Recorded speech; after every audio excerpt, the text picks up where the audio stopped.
Hello, everyone, and welcome. I'm Celeste Gardner with Global Minded. I'm pleased to introduce this month's STEM equity event led by Dr. Susan Swayze, Making Impact, Leveraging and Collaborations and Partnerships to Advance STEM Equity. Thank you for joining us. If you're unfamiliar with our work, Global Minded helps create a capable, diverse talent pipeline by getting more women, people of color, first-gen to college, and poverty-affected students into the education, economic mobility, and leadership pipeline by connecting them with role models, mentors, internships, and jobs. We do this for our monthly equity events like today's, our daily newsletter that features role models of heroes who've beaten the odds, and through college programs at HBCUs, HSIs, and tribal colleges. We have an event at the UN March 22nd and then Global Minded 2023 in Denver, June 7 through 9, which includes the Inclusive Leader Awards. More information can be found on our website, and the call for proposals is open. We invite you to apply to speak and attend. Now it's my pleasure to introduce our panel leader, Dr. Susan Swayze. Dr. Swayze is a DEI strategist and expert researcher who created Diversity Think Tank to help organizations and identify transformative solutions and accomplish audacious goals.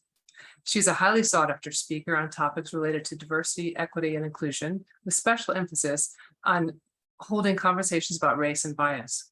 She's inspired audiences in Africa, Brazil, Canada, and across the US.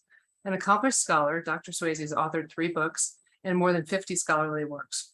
Her favorite quote is, "Don't try to predict the future, intentionally shape it." Now, Dr. Swayze, thank you so much for being here. Thank you, Celeste, and thank you for Global Minded for continuing to shine the spotlight on our need for STEM equity. I am so pleased today to be part of this, I want to say audacious panel. I think we have brought together a good group of people who can provide a variety. See, I need my coffee. Can provide a variety of perspectives on STEM equity and how we're going to get there. I would first like to introduce Dr. Janelle Johnson. She's an associate professor of STEM education at the Metropolitan State University of Denver. Dr. Johnson is co-editor of STEM 21, Equity in Teaching and Learning to Meet Global Challenges of Standards, Engagement, and Transformation. Her research focuses on interdisciplinary STEM equity and inclusive approaches to teaching and learning. Janelle taught K-12 math and science with English learners primarily in Guatemala, and now teaches multicultural education and science methods at the university. Dr. Johnson is on the board of the Colorado Association of Science Teachers, the director of the Colorado STEM Ecosystem 2.0, and she served on the Council of State Science Supervisors, ACESSE Network, and the Disrupting Ableism Affinity Group. Today, we also have Melvin Stallings. Melvin is the president of the Cyber Green Group. CGG is a workforce training nonprofit for teachers and students in STEAM, science, tech, engineering, arts, and math, that trains, educates, and creates innovators of the future. Mr. Stallings is also a curriculum development specialist and has written many math and science curricula for high schools throughout the US. He has presented professional development workshops at local and national conferences and managed various STEAM initiatives for over 1,500 students in subject areas such as cyber forensics, biomedical engineering, coding, and the art of green science across the US. We also have Lisette Torres-Gerald. She's a senior research associate and program coordinator for Turk. Dr. Torres-Gerald is a scientist and disabled scholar activist at Turk, a nonprofit made up of teams of math and science education and research experts. Her academic research focuses on addressing racial and gender inequity in science and higher education. Lisette is an active member of Science for the People and a co-founder and executive board member of the National Coalition for Latinxes? Got it. Okay. With disabilities. I have never seen it written that way, and I love to be educated. Thank you. Dr. Torres-Gerald is also an advisory board member of Science Friday's Breakthrough Dialogues program and the Invisible Disability Project. Last but not least, and actually most importantly, we have Ruby Amateco. Ruby is a biology student at the Metropolitan State University of Denver and hails to us from Mexico. And we are so appreciative of having a student voice on this panel because, as Whitney Houston says, I believe that children are our future. So I believe that college students are the future to solving so many of our problems. So thank you all for being here today. I hope you're as excited as I am. I hope you're caffeinated and that we're ready to go. My first question is always, what has led each of you to a career that is associated with STEM?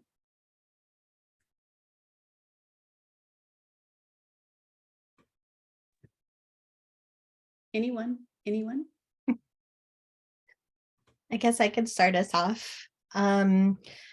So I've always been a curious person, interested in learning, natural areas, love animals. But I think what really got me thinking about STEM as a career was actually watching Discovery Channel and watching Steve Irwin and David Attenborough.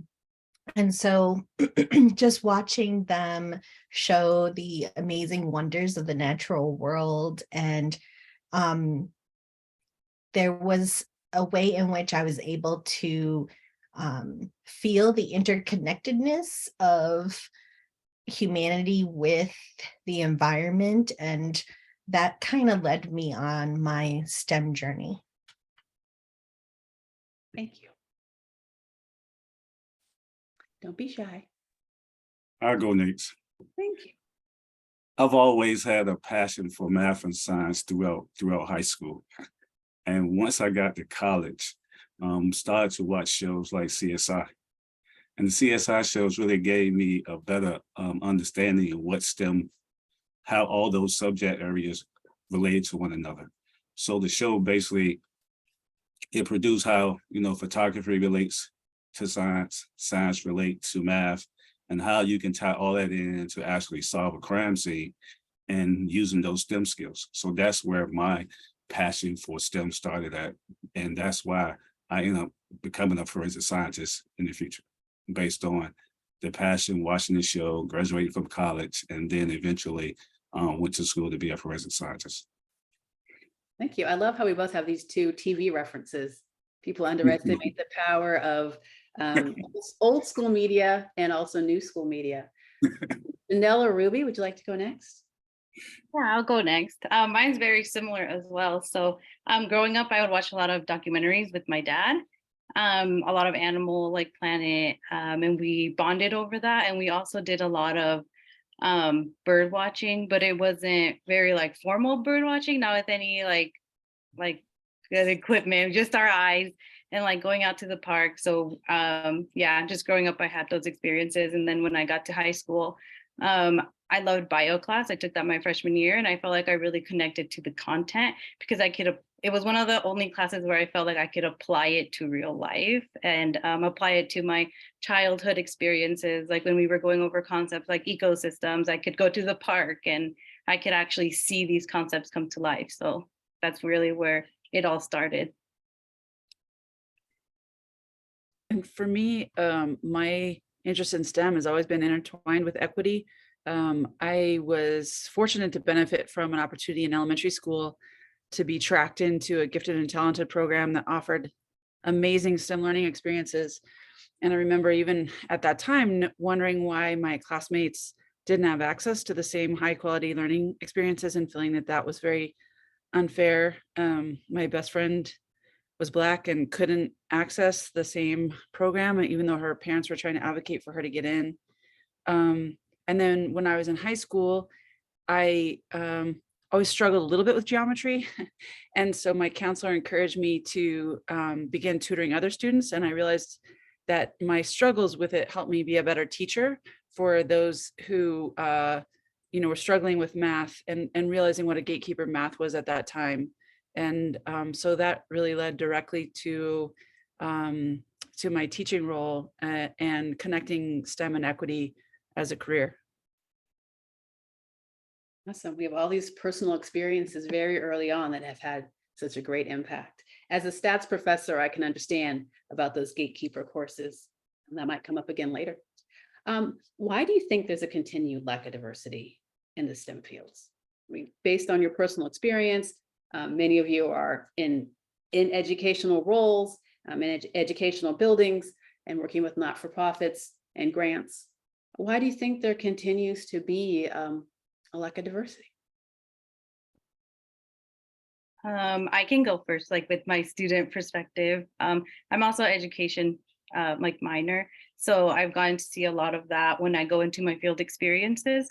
A lot of the times the students aren't able to connect with the curriculum, so I feel like if they can't apply these concepts in real life, it's at times hard to understand. But I feel like it sometimes translates over into college as well. This is the first year that I have had a lot of support, or the first semester I've had a lot of support in college, and it's almost my last one. And I also feel like information is not always shared with students who aren't full-time students, or students, because for a while I was working full-time and going to school full-time. And I feel like sometimes that would reflect on like certain grades and stuff, but other students who could afford to go full-time to school got more opportunities from the professors, more research opportunities. And I feel like there's like not all the information is shared with students as well, which has kept me personally from being able to be in research. But yeah, I think that's one of the big things, how it's affected me. Thank you. And I work directly with Ruby. She's in the teacher education program at the university where I work. And I mean, historically and continuing to happen, we see how effective schools are at weeding out students from marginalized communities and first generation students. So we have to really systemically address those norms and lower expectations, address funding models that are really inequitable, and reproduce those inequities. And the other thing that I've noticed that really was a driver for creating the STEM ecosystem was that there are places where they are successfully closing the opportunity gaps, but those places tend to remain siloed and isolated. And we need systems that can really shine a light on those positive examples so that we can help scale them up. Before we move on to the next panelist, because I really want to know more about the STEM ecosystem, can you give us a little bit more information on that opportunity? Yeah, so there's a national community called the STEM Learning Ecosystems Community of Practice that was established by the TIES organization. And the idea is that it's across to support cross-sector collaborations. Like in Colorado, for example, we have what's known as the Colorado paradox. We have a lot of higher education and STEM industries in our state, but we don't educate our own students to fill the roles that are there. And so closing our educational equity gaps actually also helps close our workforce gaps, but we're never in conversation with each other, right? We do tend to remain siloed in our society. And so the idea of the ecosystems is really a big tent, or a big table where folks from those different sectors can come together in dialogue and have conversations that they don't typically have. So that's the idea of it. And yes, really solving those wicked problems that we're facing in terms of equity and workforce development. Thank you. And Lisette, as you talk about your perception on lack of diversity in STEM, could you talk a little bit more also about Turk as well, just so that we all can be educated and be part of the same conversation? Yeah, sure. So Turk is a nonprofit math and science research organization located in Cambridge, Massachusetts. Everyone wants to know what Turk stands for. It used to stand for Technical Education Research Center, but now we've gone so much broader that we're just referred to as Turk. So our organization is comprised of different divisions.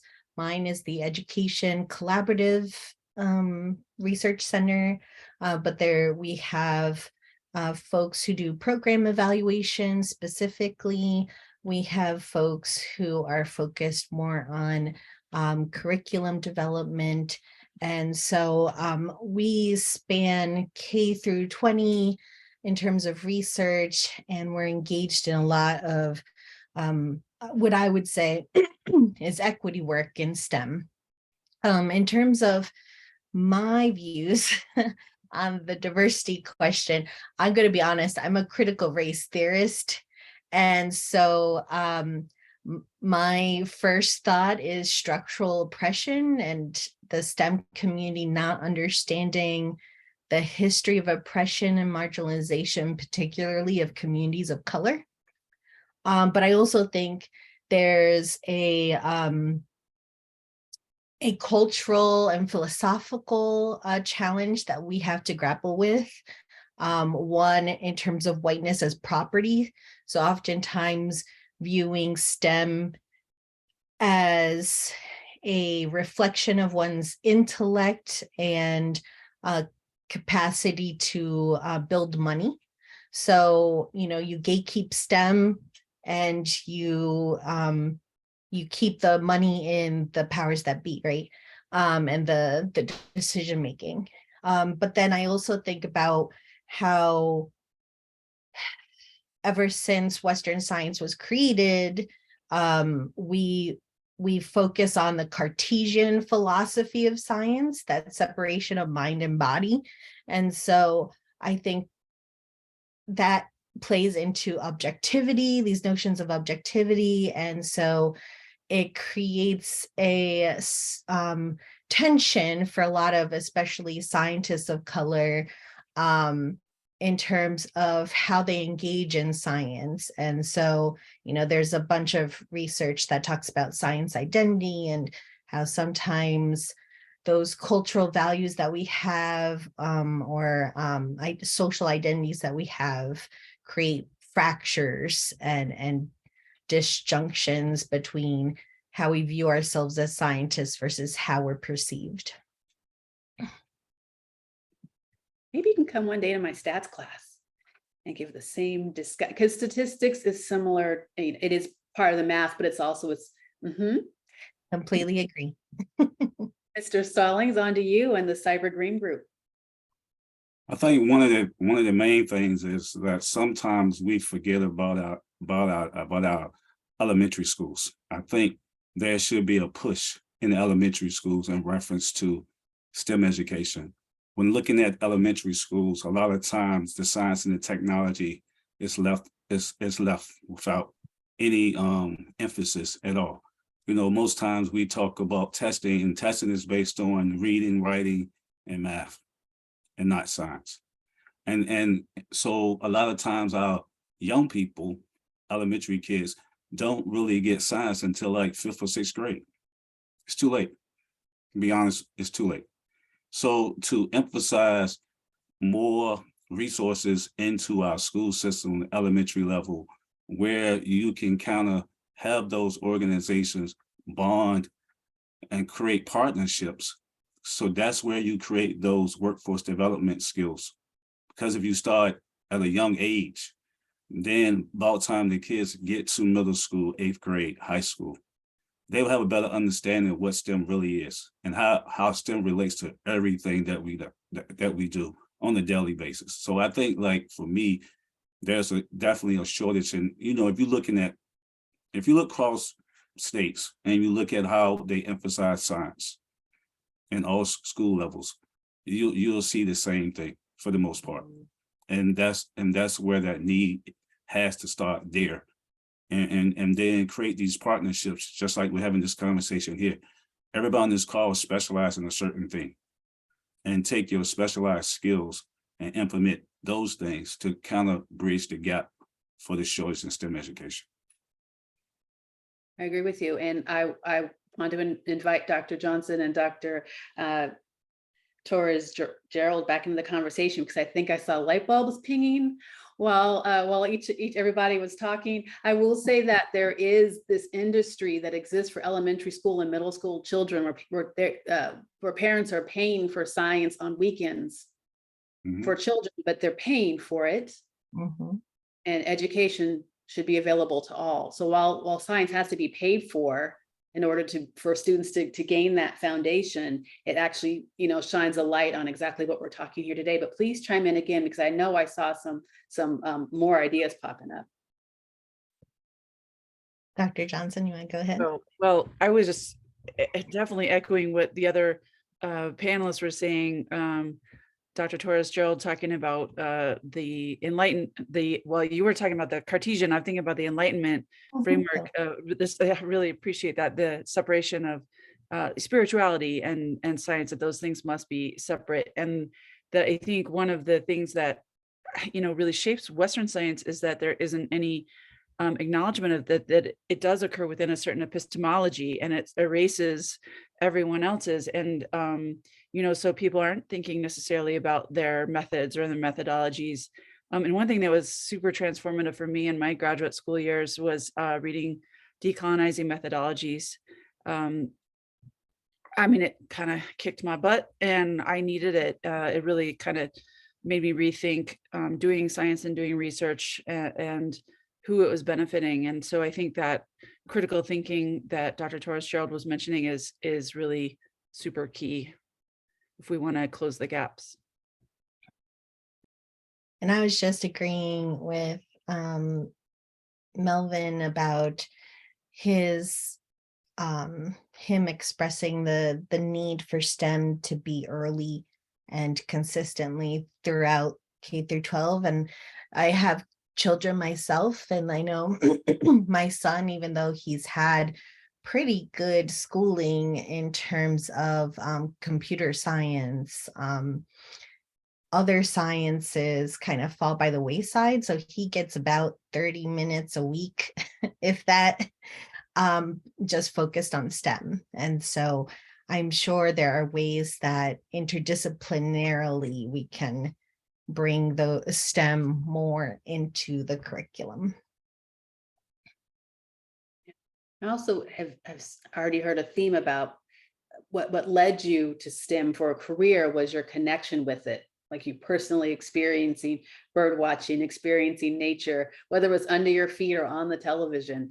And often STEM is taught as a theoretical, separate, stoic thing that is not really accessible to those of us who like to touch and experience a topic.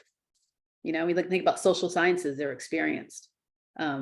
Whereas STEM is taught as kind of being separate from you. And as you just said, or through a textbook and not engaging. But this is really about hearing your voice, not mine. So what you all are the panelists, I'm supposed to be moderating.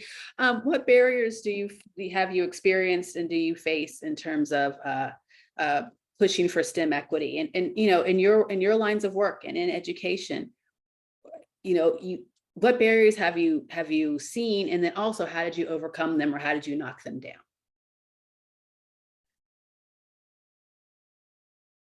Y'all are so polite. I love you, but this is Sunday dinner. Let's go.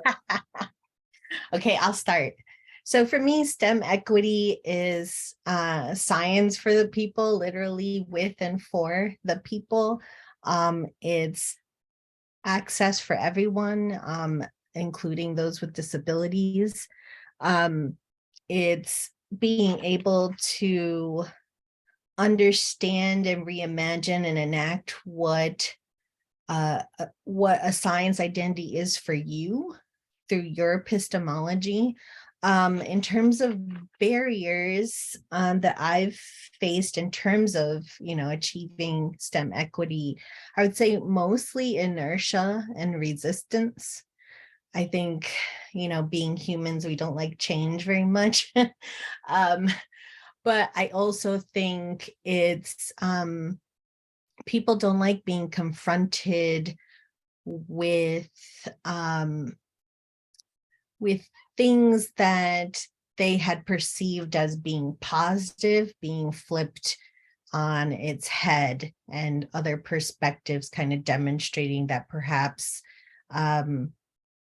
they were wrong, or they received things not just based on their merit, but based on other social factors. And when confronted with that, people don't want to talk about it. I'll leave that at that and let my colleagues speak.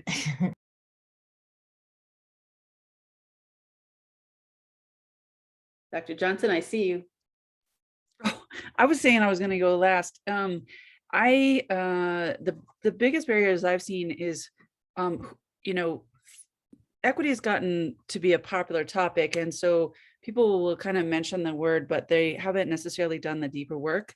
And who's on the team doing the work, who's at the table, and realizing that power dynamics are at play. And so you might have really great intentions, but if you're not attending to power dynamics, you're going to see the same outcomes coming again. And so equity, diversity, inclusion, access, they can't be afterthoughts. They have to be at the core of a design of any effort if we want it to actually be effective. And so,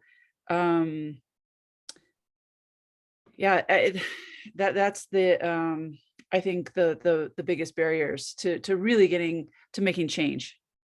Oh, I completely agree. Amen. To add to that, just, saviorism and interest convergence, like everyone wants to go do DEI work now. And like Dr. Johnson was saying, not reading the literature, not really understanding the frameworks.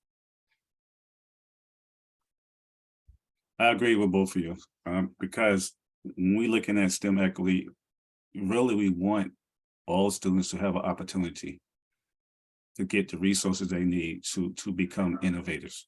That's the bottom line. But we all know at the same time that's not the case in every school district. And I think for me, connecting with those organizations that have the funding, either if I volunteer or I find a way how to work with them. And I guess that's the one piece about a partnership. Partnership is what can you do? How can that organization help you? How can you manage together to bridge the gap? Because if you got lack of resources in this organization and the other part of the city have resources, but you have students, you can bridge those two together. So a lot of times I'm thinking creating those partnerships, the partnerships that will show STEM equity, because you need students, I need resources, we can mesh together, we can bridge. And that's the missing piece right now. And you don't have to be in the same state. You don't have to, you can still, that's because we have something called Zoom now. You can still have these types of programs. And then you can create something that's impactful. That's the main thing. Creating something that's impactful, the kids are learning, and the kids may have an opportunity to let STEM be their career pathway.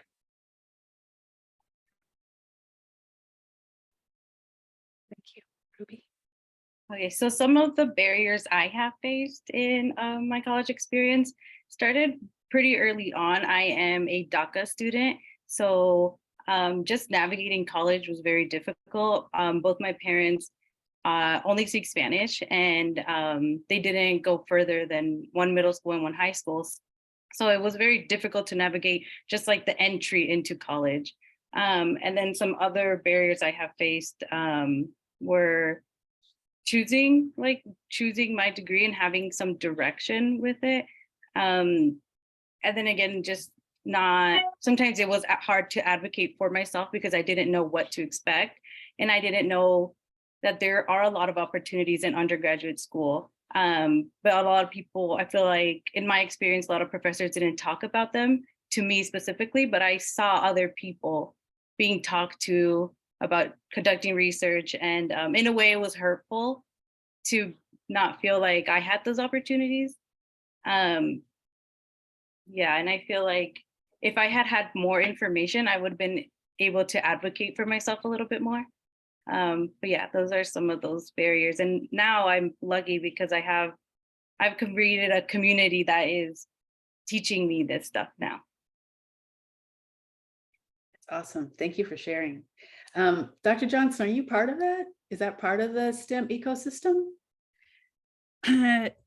Well, they're kind of nested. So what Ruby is referring to, we have an NSF noise grant, and so I'm not outing Ruby, saying she already revealed that she was DACA, and we can't use federal funds for students in that circumstance. And so the Dean of the School of Education has done some fundraising to support teacher candidates in similar situations. And so the STEM ecosystem is kind of the big boat for all to uplift all of the STEM programs with really a foundation of STEM equity.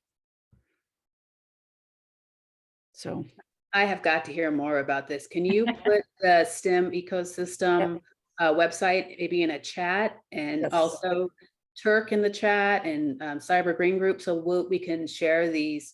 Hopefully, we can share these web addresses so other people can learn more. I know there's so much more to be said about your organizations, and the more we can talk about them, the better.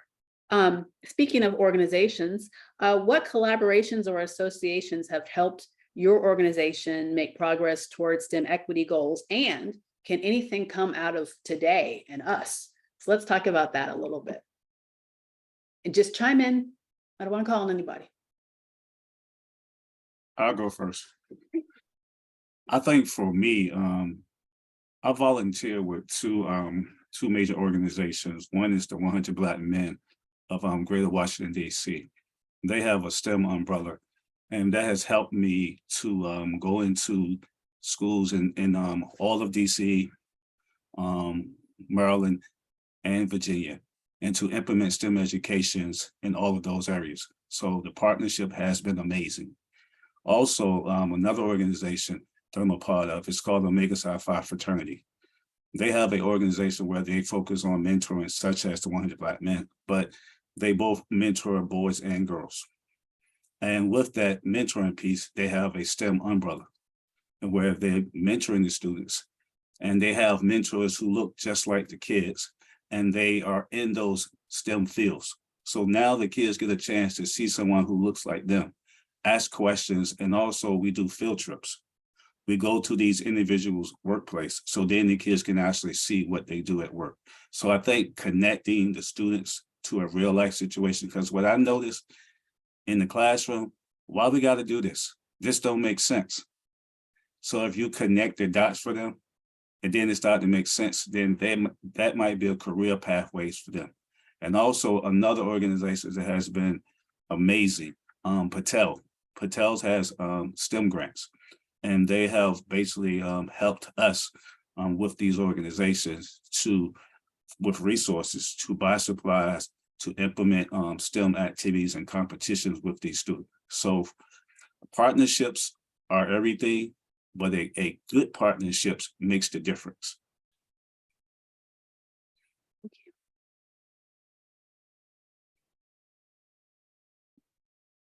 I'll go next. And what Melvin is describing, I mean, that's exactly what the STEM ecosystems are designed to uplift and amplify and really shine a light, because there are organizations like that that are working so effectively, but if they're well-kept secrets, we can't scale them up. And some of the smaller community-based organizations too have trouble accessing the funding that might be available to a well-staffed, large nonprofit. I've definitely seen that in Colorado. And so one of the things, if you check out the Colorado STEM ecosystems link, we're definitely still in grassroots startup phase. The website's a little thin still, but you can see on there, there's an interactive network visualization that's on a platform called Kumu, which is really, it's exciting. It's designed to really give agency to an individual, an organization of any size, to do their own networking and to go in and connect with others. And so even, funders can join as members and use those tools to find those small organizations and support them, instead of just the big dogs that come, with their teams of people. And so, to fund efforts like Melvin is describing. So honestly, I've been with Turk a whole 2 years.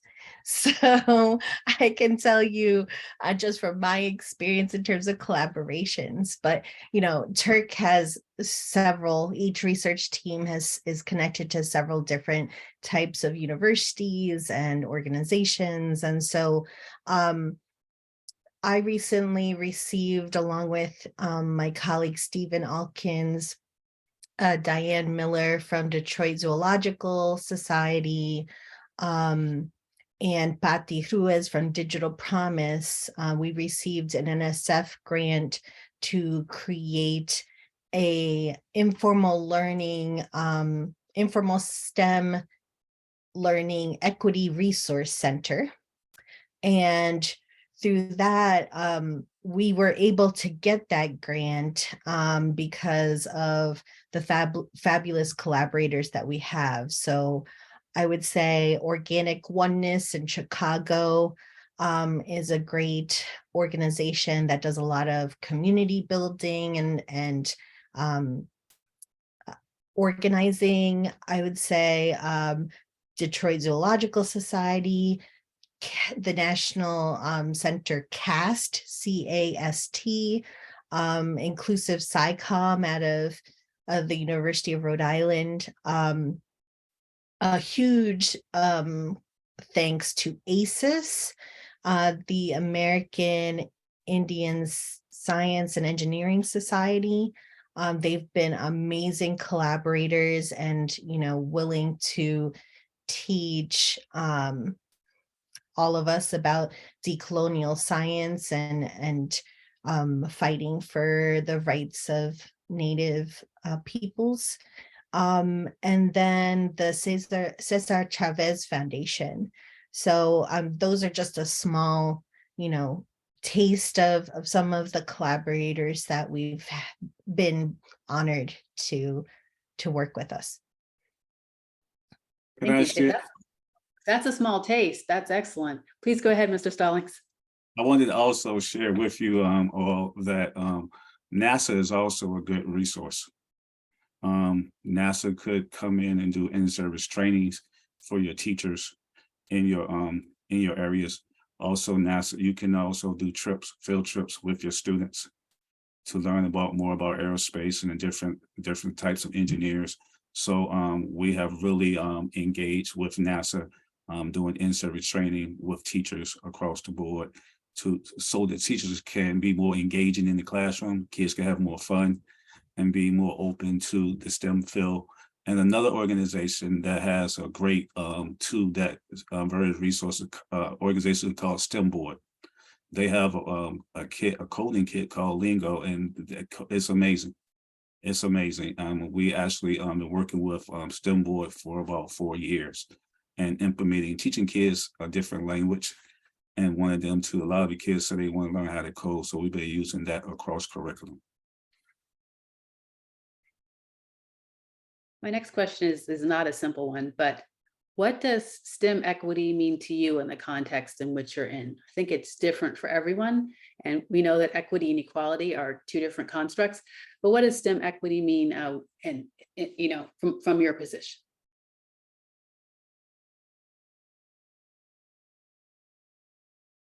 My polite friends.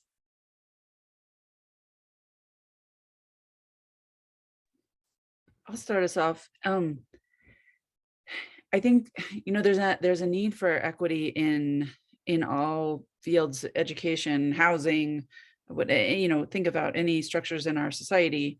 But it's an interesting challenge in STEM because STEM folks really tend to see themselves as neutral and value free, and that culture doesn't matter, right? And really, like Dr. Torres-Gerald was mentioning earlier, that merit-based system and earn your way. But when I'm working with some of my future science teachers and future math teachers, they hit some real gatekeeping courses where professors brag about how many students fail their classes. Oh, don't worry, the average on the quiz was a 30. You're lucky if you get a C minus.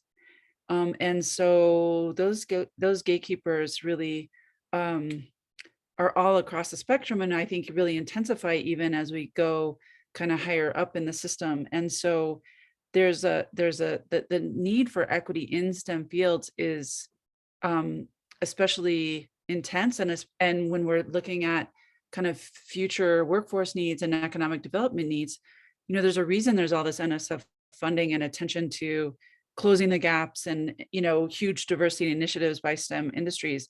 But I think those people don't necessarily know how to do it. Otherwise, we would have already fixed these problems. So, there's a lot of attention and initiatives and honestly money. But unless we really listen to people who have already figured out how to close these gaps, I would say several of these folks are on this panel, for example, then we're going to keep beating our heads against the wall.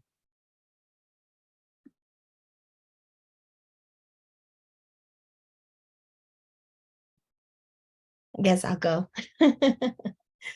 Um, for me, STEM equity is really addressing the needs and concerns of marginalized communities with the tools that we have with STEM.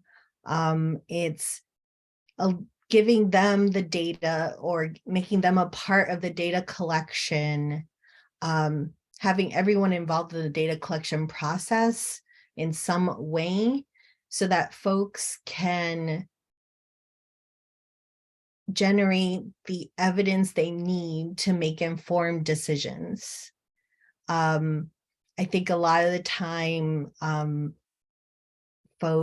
scientists either hoard the information or they don't know how to translate it very well, particularly for marginalized peoples. So like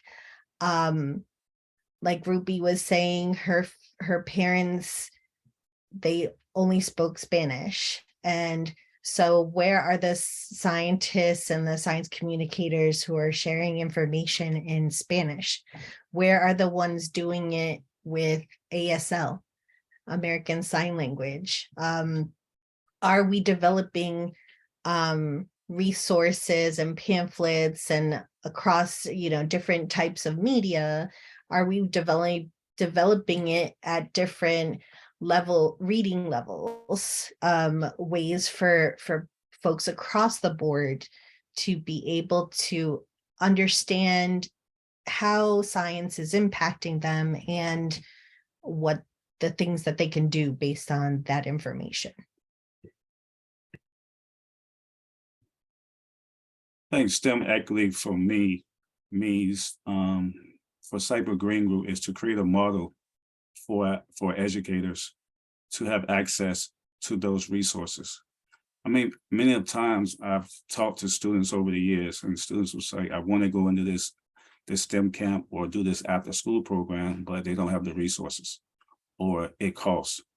So what we've done over the years with the organizations that I work with is make the go after STEM money. So then the programs will be absolutely free for the students. So that would cut down on not having those resources to be a part of those programs. So for me, STEM equity is to research, go after grant money, so therefore the students can't have an excuse for not being in the program. So that's what STEM equity means for me. Some of the things that I've experienced in college that it would have helped to have, like you were saying, at times it feels like there's like I couldn't have certain opportunities due to financial issues or just time, so not everybody gets the opportunity to be a full-time student without work. So just having those opportunities would have been very helpful, as well as when the instructors during instruction, it would be very nice for the professors to be able to show us these concepts in a different way that apply to me and not just apply to students who have gone to these camps or have gone to or have parents that have a background on certain applications of different sciences, especially like in my experience, my parents didn't know. We could try to have a conversation about certain things, but I didn't ever have like that foundation going into some of these science courses. So it being exposed to me in a different way than they are exposing it to me now, the professors would have been helpful. Thank you. Can I ask you, Ruby, not to put you on the spot, but let's say in 10 years, where will you be? What is your ideal job and how can we help you get there? So I feel like for a very long time, I was very focused in biology, which I still am. I really love it. And I've learned so much this semester. But then when I added education into my my career path, I've grown to love education so much. And then I've grown to love that a lot, especially engaging with students and like the families. We did a family engagement panel not too long ago, and I realized that that's something that I really want to do, as well as like learn more about STEM equity and how I can be a part of that for my students. So ideally, I would like to be teaching high school science. But right now, I feel like there's always room, you know, to change and stuff, and grow and learn. But right now, I would love to teach high school science, biology, chemistry, environmental science, those sciences. I really would like to work at Overland High School. I don't know if anyone's familiar with Overland High School. That's a school I went to, and I worked there as a para. But that's not the only reason I like them. They have a lot that I love. They feel like the student voice is heard there, and they celebrate a lot of the different cultures there. And I always felt, I don't know, I felt good there. I felt like it was a safe place for students, and I think that's very important. So teaching, yes, teaching. Well, I'm cheering for you, and I believe you. I know you'll be there. Dr. Johnson, so in 10 years, where do you think we'll be in regard to STEM equity, and what do you think we can do to help get there? Well, this is why I'm working on the STEM ecosystem so hard, because I feel like it's a pathway to actually make some progress and close some of the gaps. I've been working to engage businesses and a lot of the state agencies and getting involved so that, it's been described as like a heat map for partnerships so that people can really tap into successful efforts and avoid duplication of things. We waste a lot of resources replicating something that, we don't realize we're replicating it, right? And so I have hope that we will be closing the gaps, at least in Colorado, and through the STEM learning ecosystems community of practice, the national network, and actually it is international as well, that we can continue sharing some of those practices that are working in terms of closing the equity gaps. So keep having conversations like this one. Thank you. Mr. Stallings, on to you. I think bridging conversations like this to create partnerships, taking the best practice that you offer in Colorado, implement that same practice here in DC where I'm at, and take our best practice and implement it in Colorado, and then do the research off it, and then create something that we could use universally. And that's the key. That's how you bridge the gap, because now you're taking the data, you research the data scientist person come in and they analyze the data. And then we can take that and say, this what works. Let's implement this in these schools and use that as a beta, and then grow this ecosystem. That's what I really want to do. 10 years from now, I want to have a program that I was a part of and it's in 20 different states and it's actually working. Everybody's working separate right now. We're not gonna bridge the gap until we start working together, and figuring out, it doesn't matter, like for me, titles doesn't matter. I just want it to happen. I got somebody on the call right now who want to be a high school teacher. I've taught high school for 20 years, but I wanted to see the difference and why when the kids get to high school, why there was such a big gap. So now I'm teaching elementary school. So I actually see this for myself. So that was the whole purpose of that. So I'm so happy for you to say you want to teach science and biology, because that's what I have my degrees in. So yes. So, but again, it's about creating those partnerships that we got to, it's a must for me.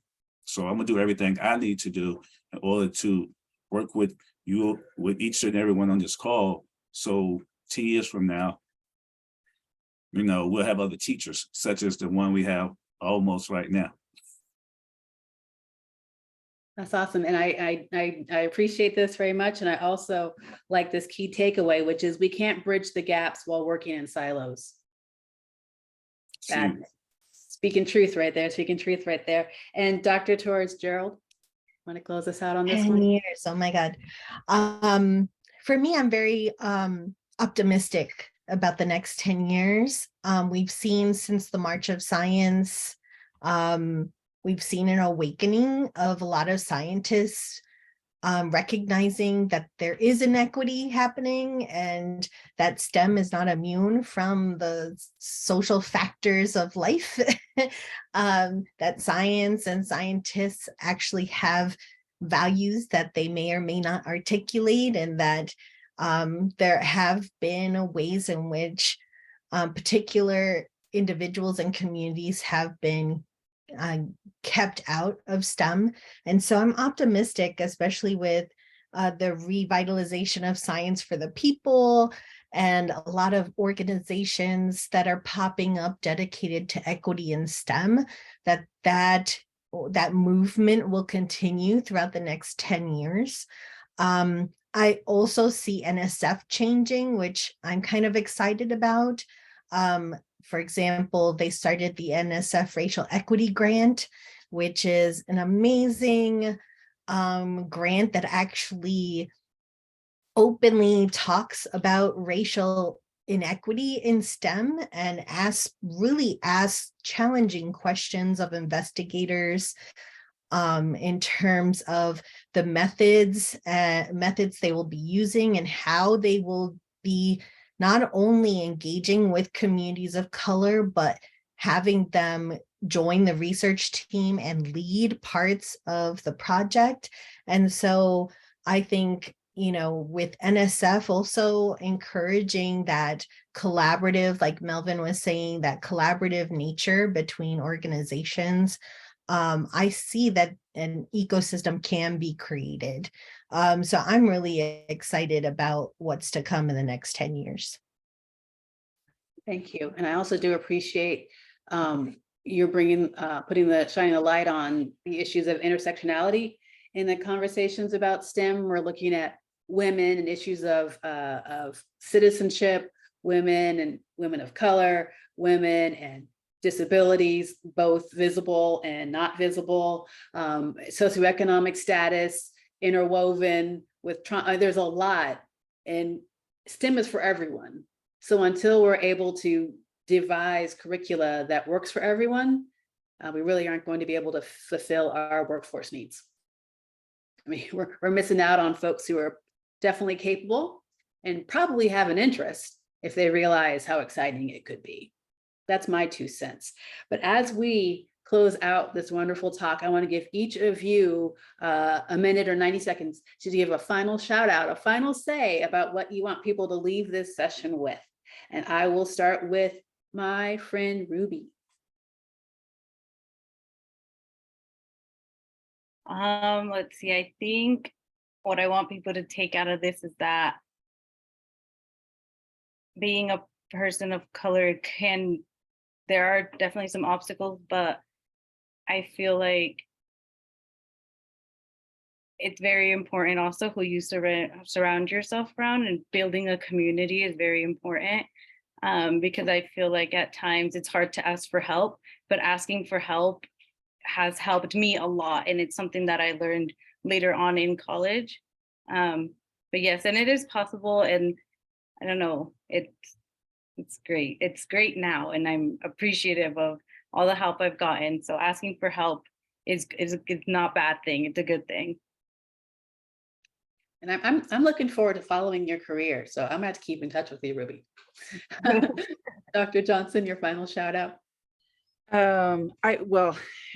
There's so many light bulbs going on from what the panelists are saying. I just want to echo what Dr. Torres-Gerald is saying about NSF. And I just want to encourage anybody who's on here or watching the recording later to consider reviewing for NSF. You're helping determine where those resources go and what publications come out of that. And so that's really a game changer. So, if it seems intimidating, try to get over that, because we need, the NSF is really looking for broad representation on panels and looking for teachers and business people and that. So, and the program officers are really great about onboarding you and supporting you through that process, even if you've never done it before. And, I also want to think about a longer term and broader view of, like, when we're thinking about talent for the workforce, that it's not just who businesses can hire, but connecting businesses earlier on in the pathways in schools, like Mr. Stallings was saying about, elementary age kids. And it doesn't mean that it's a career pipeline to STEM. It means exposing young learners to learning experiences that will allow them to keep the doors open so that later on they have choices. That if they want to go into the workforce, they can. If they want to go to college, they can. But if we've done a nice job supporting interdisciplinary STEM learning across the curriculum for them, they're going to have those choices. And it also involves really engaging the families as partners in that effort, not just telling them what they should know or should understand. Thank you. Thank you. Mr. Stallings? It takes a village to raise a child. We are the village. So we all have a part to do and continue to do it. For our students, making sure our students get every opportunity they can possibly get. Internships, opportunity, so they can kind of figure out what they want to do along the way. From 8th grade, we do 1-week camps here. Through a grant, pay the students so they can actually understand what income is. And then when they get to high school and college, we work with NASA to create internships there. So again, it's about the village. We are the village, and we all got to do our part to continue to make our community great. That's the major factor. Thank you. And Dr. Torres-Gerald?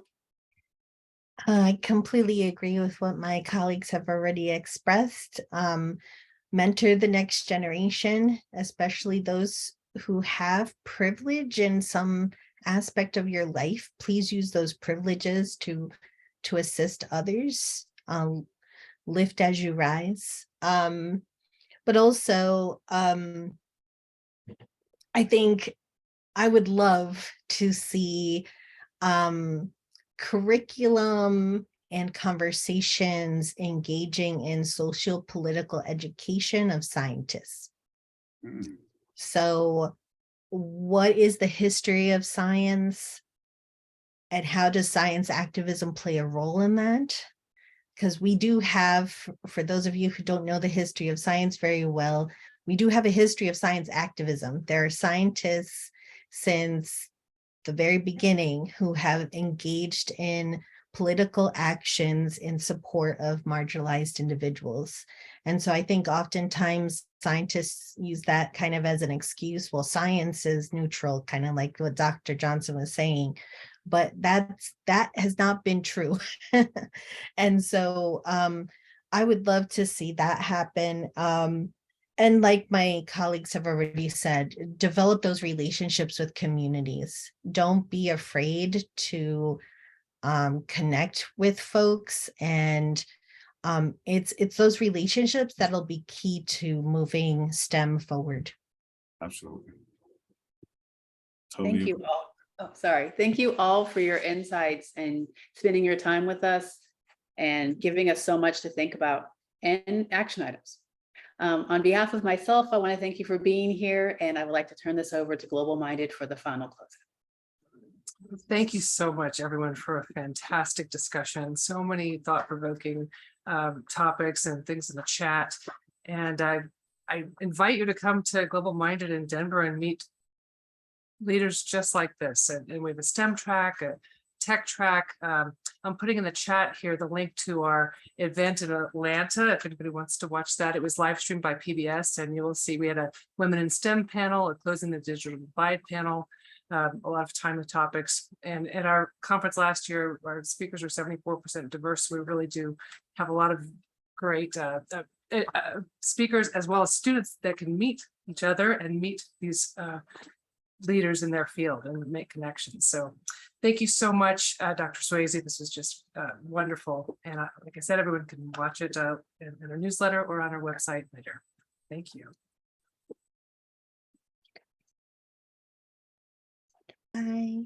All right. Thank you. Thank you, everybody.